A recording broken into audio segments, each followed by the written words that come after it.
Oke, kita lanjut.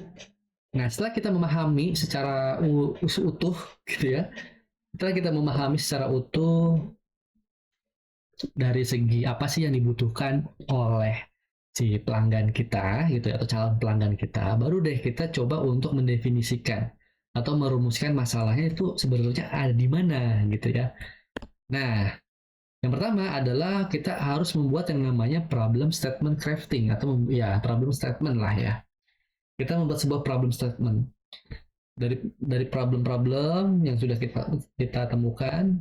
Nah, kita buat pernyataan sebenarnya mana problem yang memang menjadi paling banyak. Yang paling gampang sih paling banyak ya misalkan teman-teman mengobservasi tadi itu ya dari sekian mahasiswa atau sekian orang misalkan 30 sampai 50 orang ternyata ini masalahnya tuh muncul terus nih misalnya gitu ya. Ini muncul lagi gitu dan kayaknya solusinya juga belum ada. Solusinya ada tapi kayaknya belum benar-benar memecahkan masalah deh gitu ya. Masalahnya mereka gitu ya. Nah, karena kita coba pecahkan nih misalkan gitu ya. Misalkan mencakup masalahnya apa gitu ya.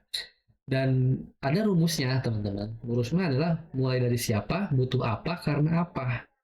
Untuk membuat sebuah problem statement. Contohnya misalkan gini, petani, lihat siapa gitu ya.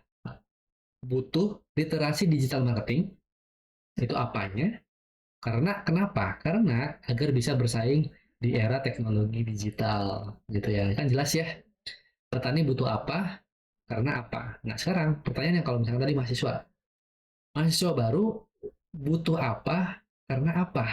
Nah itu juga menjadi apa ya kira-kira apa ya. Nah itu jadi sebagai problem statement yang bisa kita buat. Setelah kita membuat problem statement, yang kedua adalah kita membuat yang namanya how might we question.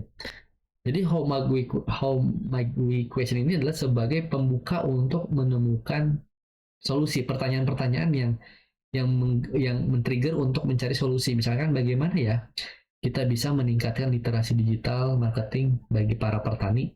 Nah, itu kan mulai kepikiran kan? Nah, sebelumnya karena apa? Mulai dari karena why, lalu kita baru ke how-nya gimana. Gitu. Jadi di sini kita harus bisa menemukan ini dulu nih, didefinisikan ini gitu ya. Kalau misalkan belum dapat, coba lagi kita lihat dari proses yang sebelumnya. Gitu.